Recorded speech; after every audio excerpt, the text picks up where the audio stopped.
Before we talk about the 1984 Florida versus Miami game, we really need to do a quick deep dive on this man, Charlie Pell.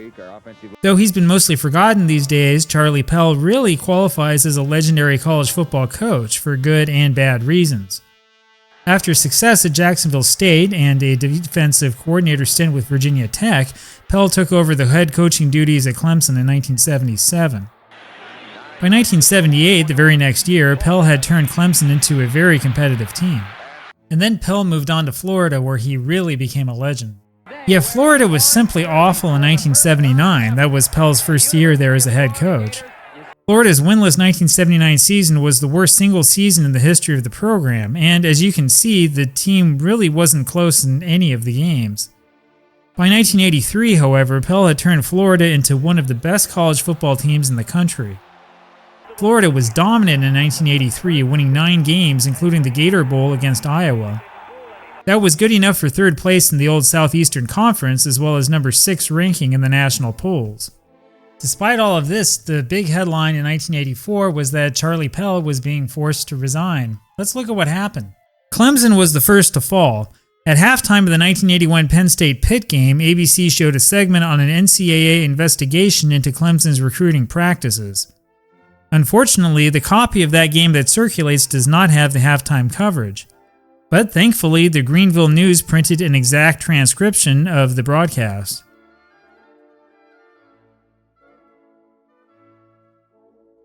One part that has gone forgotten over the years is the final paragraph. Here, the reporter notes that numerous other schools were also under the same investigation.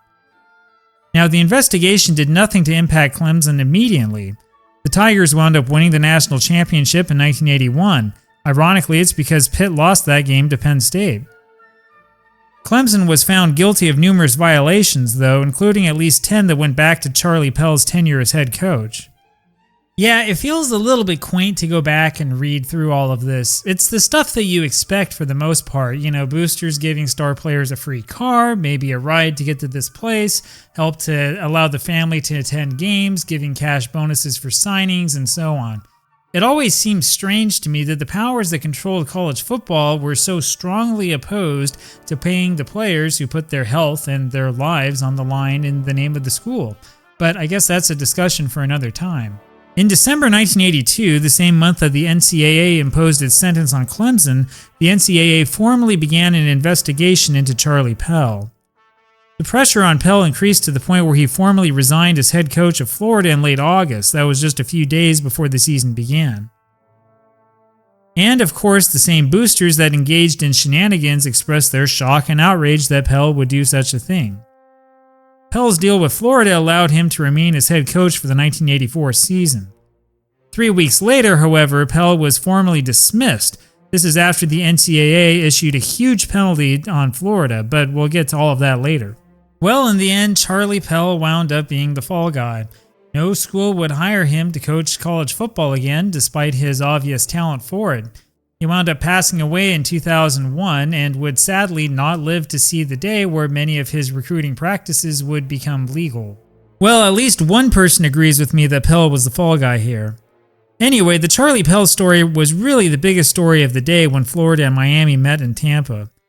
The game was sold out, of course. Miami were defending national champions, and Florida entered the season ranked number 17. This was also the second time that ESPN broadcast a college football game live. The first was that same day. That was the BYU Pitt game that we covered a couple days ago. We don't think too much of it today, but having so many college football games televised was very new in 1984. This is only a couple of months after that Supreme Court ruling broke the NCAA ABC monopoly. Charlie Pell, of course, was much more interested in talking about freshman Florida quarterback Kerwin Bell than his employment problems. And then came the opening kickoff, which was an absolute disaster for Florida. Maybe it was nerves? I mean, they were playing in front of 73,000 people at Tampa Stadium, not to mention the national television audience. Still, that was pretty bad. Bell's first snap was almost another disaster. This play was almost a safety. Miami, in contrast, looked awesome, especially Alonzo Highsmith. Miami had excellent blocking up front and some extremely talented playmakers. And the Hurricanes wound up scoring first, taking an early 3-0 lead. Bell's problems continued. This was almost an interception. In contrast, Bernie Kosar looked amazing. But Bernie wasn't perfect. He steps out of bounds accidentally here while scrambling. After that shaky start, Bell started to get his feet under him. Florida was able to get close enough for a field goal, tying the game at 3.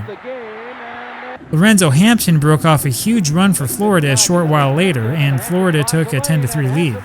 But Kosar came roaring back.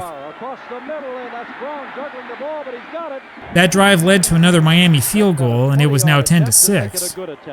But then the freshman got in trouble. It was only a few minutes before Darrell Oliver put Miami up 13-10. Now, I was raised to cheer for BYU. I grew up hearing about how revolutionary Lavelle Edwards' offense was this season, '84. I was really surprised to see Miami use basically the same offensive philosophy. While Florida was happy to run the ball, Miami focused on driving the field using these short passes. These aren't bombs or incredible plays, it's just eating up yardage 10 yards or so at a time. It might not look impressive, but it's really hard to stop. That Florida defense held strong, however, and Miami only got 3 points from this drive. It was 16-10 Miami at the half. Miami came right back with that passing game.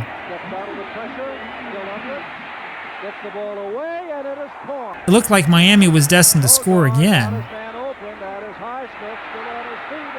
But then on 3rd and goal, the Florida defense caught Kosar once again.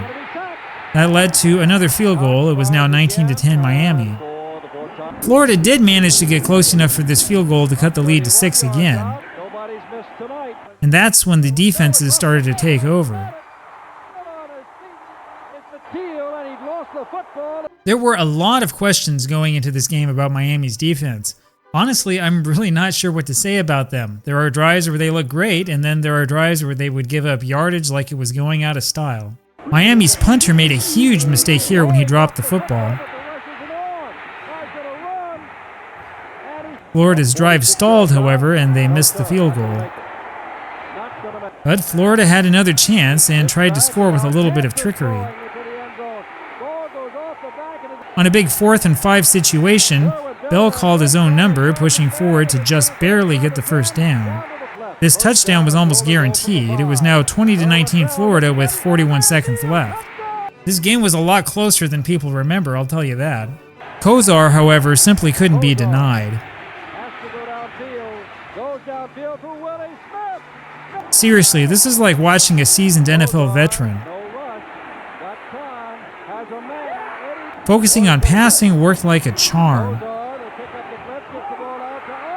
And then they decided to center the ball for a possible field goal and to run out the time a little bit. But Kosar wasn't happy to settle for 3. That was a gutsy play call. I mean, if that ball is intercepted, the game's over.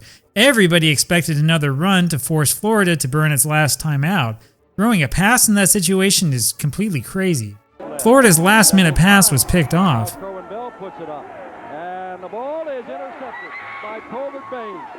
Nobody on Florida managed to catch him, leading to another touchdown. And so, when you look at the final score, don't be deceived. This was actually an incredibly close game. It took only 41 seconds for Miami to score 2 touchdowns to close it out. The game-winning drive was all of 5 plays, 4 of which were passes. Miami wound up with 300 yards passing and over 400 yards total offense, and honestly, they really should have had more points to show for it. And Miami's coaching staff started to say things that they probably shouldn't have. We'll see if that prediction holds up or not. All in all, though, this one was a really good game. You should watch it if you haven't.